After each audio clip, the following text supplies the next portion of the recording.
My name is Melvin Gibbs. I'm from Brooklyn, New York. Right. So you've led a long, fascinating, eclectic career, and it doesn't look like you're slowing down at all. You just keep going. Can you talk about that and any favorite defining moments that you've had?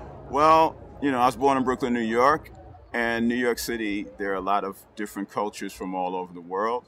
So I started off doing a lot of different kinds of music. There's a lot of people from the Caribbean there, so I learned various Caribbean styles, reggae, soca, salsa, and, you know, I actually played some country music in the beginning, a lot of different kind of things. And of course, you know, local music, which was funk and rock and stuff. So through all of those things, I got a taste for doing a lot of different kinds of things. A lot of people know me best as a rock musician, but that's not the only thing I do. I'm really interested in music from all around the world, as you can tell by the project that I did here.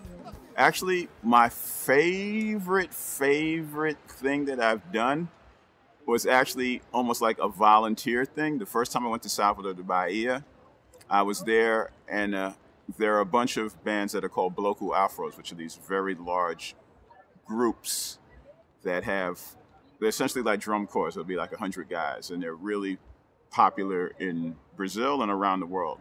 And one of the most famous is a group called Olodum.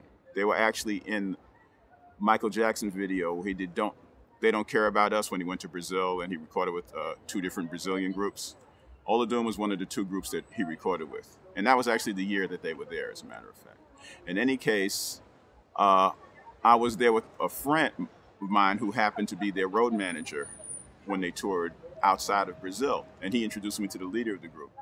And the leader of the group said to me, "Hey, we should do something together." And I was kind of like, "Yeah, okay, whatever." And he said, "Hey, you want to come play?" And I looked at him like, "Come play? Of course." So I ended up playing what's called a sudu, which is a bass drum, in Carnival in Salvador the first time, walking down the street. And the thing that was funniest about it was that day they went the long route, which is an 8-hour route. So I got there. I could barely speak Portuguese at the time.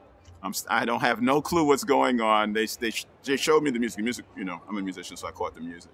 But all the guys were laughing at me because they were saying, "There's no way you're going to make it for 8 hours." And there's a couple of hours in there that I don't remember exactly what happened, but I made it the whole 8 hours. So that's probably my main thing. And of course, the other really great one was a rock band I was in called the Rollins Band. We played the 2nd edition of Woodstock in 1994, and that was pretty fun. And, you know, but it's funny because when you start to look back, it's not always the things that people think would be the biggest thing that would be the biggest thing. Like for me, the Olodum, which is kind of like this sort of random thing. And, you know, I find a lot of the more intimate things very rewarding as well.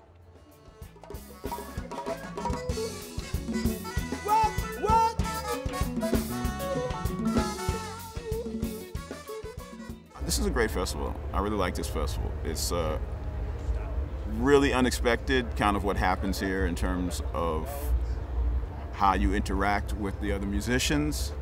Because if it was like a jam band thing, you just jump off on stage and you kind of just make something up, and then that's what is, whatever it is. With here, because there's a lot more songwriters, you kind of have to intersect differently with the songwriters than you would. So the jam I'm going to do today, I'm going to try to split the difference with, because one of the groups is a bunch of guys I know fairly well.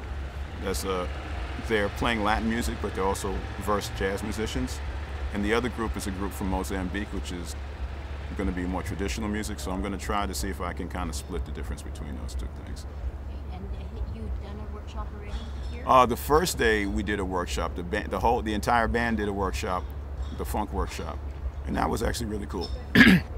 That was a great workshop, I thought. And have you done workshops in other festivals or situations? Well, I played here last year, so we did one last year that was actually really cool.